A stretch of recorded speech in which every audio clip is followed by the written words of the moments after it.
Naam, ahlan wa sahlan wa marhaba ayuha alhadhirun, mtazamaji na msikilizaji wa assalamu alaikum wa rahmatullahi wa barakatuh. Matumaini yangu ni mzima bukheri wa afya kabisa. Bado tuko katika mwendelezo wa harakati za kupambana kwa hali na mali kupita kutazama ndugu zetu ambao na wao angalau wanahitaji kuweza kufanyiwa angalau kutazama kwa chochote kitu kwa vile ambavyo Mwenyezi Mungu ametujalia. Leo kama ilivyo ada tumeweza kutembelea huku maeneo ya Kongowe Mzinga, hapa nje kidogo ya jiji la Dar es Salaam, pembezoni ndani huku wanapaita Kisasa, ndiko ambako tumeweza kufika. Na hapa tumefika tumekutana na mama yetu ambaye yeye anaishi na binti yake. Allah tabaraka wa taala amemkadiria changamoto kadhaa ambazo ndizo amekumbana nazo. Sasa ameamua kutuletea sisi jambo hili tukiwa kama Waislamu wenzake, lakini pia kama sehemu ya wanadamu wenzake na Watanzania. Anahitaji angalau tuweze kumshika mkono kwa kile ambacho mwenyewe atakachokizungumza katika haya ambayo leo tunazungumza hapa. Naam, salamu alaikum warahmatullahi wabarakatuh. Wa alaikum salam. Kwa majina unaitwa nani? Naitwa Hadija Omari. Hadija Omari. Pole sana kwa changamoto ambazo umekuwa nazo, lakini pia bila shaka unaendelea vizuri kiafya na binti yetu naye anaendelea vizuri. Nashukuru. Naam. Naye anaitwa nani? Halima. Anaitwa Halima. Mashaallah. Naam, Halima, una miaka mingapi? Mitatu. Miaka 20. Mashaallah. Naam, sasa mama, nataka tuzungumze baadhi ya mambo ambayo tuko nayo, lakini kwanza nataka kufahamu hapa makazi unaoishi, unaishi na nani na nini hasa ambacho kinakusibu? Hapa mimi naishi mwenyewe na mtoto wangu huyu. Naam. Na kinachonisibu haswa ni masuala ya pango, kulipa kodi na nishinda. Hapa tuko wawili, mimi na mwanangu. Shida kubwa umesema ni masuala ya kodi. Kodi ni kwamba unadaiwa, ama kodi ni kwamba inakwisha lakini inayokuja uwezo wa kulipa mpaka sasa hauna? Kodi inapoisha kulipa tena kwa wakati nashindwa. Na unalipa kwa miezi mingapi? Unalipa miezi 6. Miezi 6. Shilingi ngapi? 150,000. 150,000. Eneo langu hapo, lakini ndio hivyo kujenga lile shida. Ila kama ningepata hata mabati ningazungushia. Najua ningekaa na mtoto bila kusumbuliwa masuala ya kodi na nini. Na unajishughulisha na shughuli gani? Nauza tu sabuni za maji. Sabuni za maji.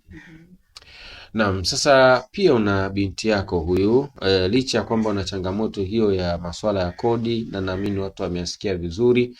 Hebu tuzungumze kwa upande wa binti. Naye binti ana tatizo gani hasa na changamoto zake ni zipi? Huyu shida yake ana kichwa kikubwa na mgongo wazi. Naam. Changamoto zake kwa sababu asimame wala atembee hapo. Kwanza anatumia dawa. Naam. Kwa hiyo kikubwa ninachohitaji kwa huyu mtoto bima. Ili aende kliniki kwa sababu anahudhuria kliniki. Kwa hiyo hapo anahitaji pampers, anatumia pampers, dawa pamoja na mambo mengine. Na pampers kwa maana anatumia kila siku? Kila siku. Na maximum kwa wiki labda anaweza akawa ametumia pampers za kiasi gani? Hapo ndo mahesabu sijajua kwa sababu kwa siku unaweza kumbadilisha labda pampers 2 kutokana na kwa sababu pampers zinavaa za watu wazima zilikuwa. Kwa hiyo zina gharama kidogo. Okay. Kwa hiyo kwa siku mimi natumiaga 2. Sasa kwa wiki hapo nitakuwa ngapi? Okay, sawa. Ukiachana na pampers, mahitaji mengine umesema dawa na nini kingine? Bima. Bima kwa maana baskeli pia, wheelchair. Na wheelchair kwa ajili ya matembezi. Toka hapo labda kwenda sehemu nyingine labda kwa sababu siwezi hata kumnyanyua wala kumbeba siwezi. Kwa hiyo nikipata baskeli nayo pia inasaidia kiasi fulani. Nawe si ndio uko peke yako, yeye ndo ambao unamhudumia? Niko mwenyewe ndio. Na katika shughuli zako huo unamhudumu vipi wakati wa kwenda kwenye shughuli zako na wakati wa kumwacha nyumbani, au huwa unakwenda naye? Nikitaka kutoka labda kwenda sehemu nyingine na mwacha tu hapo ndani. Na mwaliza wenzangu waniangalizie. namfungia mlango naondoka, lakini siwezi kutoka muda mrefu sana, hapana. Mara narudi. Kwa hiyo siwezi kufanya labda kazi kwa muda mrefu kutokana na hakuna mtu wa kuangalia hapa nyumbani. Mahitaji hiyo umesema ni Pampers, patikane pia na wheelchair, lakini patikane na dawa hizo. Kwa maana dawa ina maana inahitajika bima sasa hapo ili iweze kurahisisha mambo yote. Dawa napata, nikaenda kununua kwenye maduka dawa napata dawa, ila hii bima kwa sababu ya kwenda kuona kliniki, kwa sababu anatumia kwenda kliniki, anaendaga kliniki. Kwa hiyo na anakwendaga kwa muda gani? Kila baada ya muda gani? Miaka 3 sijaenda naye hata kliniki. Miaka 3 sijaenda naye kliniki kutokana na bima sina. Kutokana na bima. Na huo ukienda naye kule gharama zake zinakuwaje? Bila bima? Bila bima gharama inakuwa kubwa. Okay. Bila bima gharama kubwa. Kwanza kutoka hapa tu nilipo mpaka Muhimbili nauli hiyo 50,000.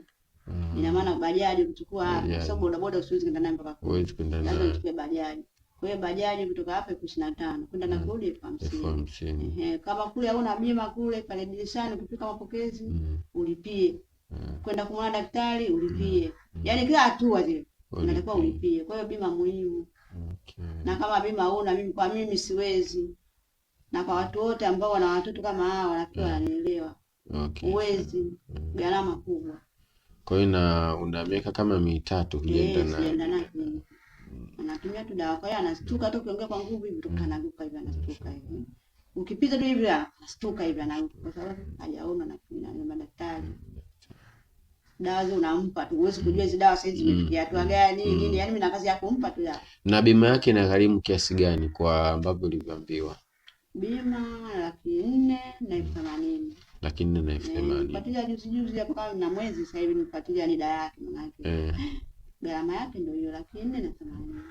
Na mtazamaji na msikilizaji ambao unatusikiliza kwa sasa, hayo ni maelezo kwa uchache ambayo tumeyapata kutoka kwa mama yetu hapa ambaye naye ana binti yake ana changamoto hizo. Allah amemkadiria hivyo na ameamua leo kutuletea sisi kama Watanzania wenzake tuone namna gani tunaweza kumshika mkono katika hili kubwa. Hasa analia katika upande wa bima, lakini mahitaji ya binti yake ambayo ni matumizi ya kila siku, kwa maana vifaa vile ikiwemo Pampers, lakini pia kikipatikana kile wheelchair, kiti mwendo kile, lakini pia na dawa hizo. Lakini kubwa zaidi ni bima hiyo ambayo ni 480,000, ambapo ikipatikana hiyo itakuwa imerahisisha baadhi ya mahitaji kwa upande wake. Mimi ni kuombe hapo ulipo, hebu lichukue hili kama sehemu yako muhimu katika kuitafuta akhera yako. Pambana katika hili kuhakikisha unalifanikisha. Turudi kwako mama. Sasa kwa yule ambaye anahitaji kufika hapa, tuanzie kumpa maelekezo. Kwa mfano mtu anatokea Mkuranga ama anatokea upande wa mjini huku, kwa maana kuanzia Rangi Tatu mpaka Kariakoo yake yote hiyo, anafikaje hapa? Mtu anatoka Kariakoo anateremka Mzinga. Mzinga ya Kongoya. Yaani anatoka Kariakoo tunapanda magari yale ya Mbagala. Ukishafika hapa Mbagala, kutoka Kariakoo moja kwa moja kuna gari za kutoka. Anaweza akapanda za Kisemvule zile. Unashukia Mzinga. Naam. Ukishafika hapo Mzinga, unachukua bodaboda. Unamwambia kwa Mchaga kanisani. Unashuka hapo kwa Mchaga kanisani, utakuwa umefika.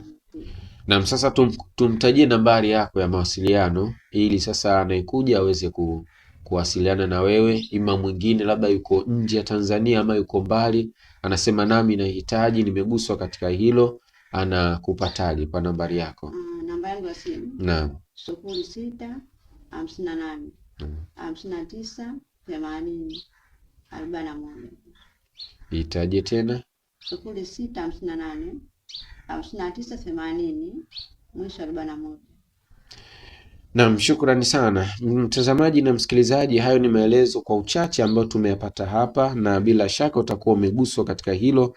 Basi tazama uwezo wako, naweza ukanunua Pampers zako ukaleta hapa. Kwa mawasiliano zaidi mpigie kupitia nambari hizo ambazo amezitaja, lakini pia kama utakuwa umezikosa hizo, unaweza kunitafuta mimi kwa nambari yangu 0757 40 48 27. Tutafute kupitia nambari hiyo ya 0757 40 48 27.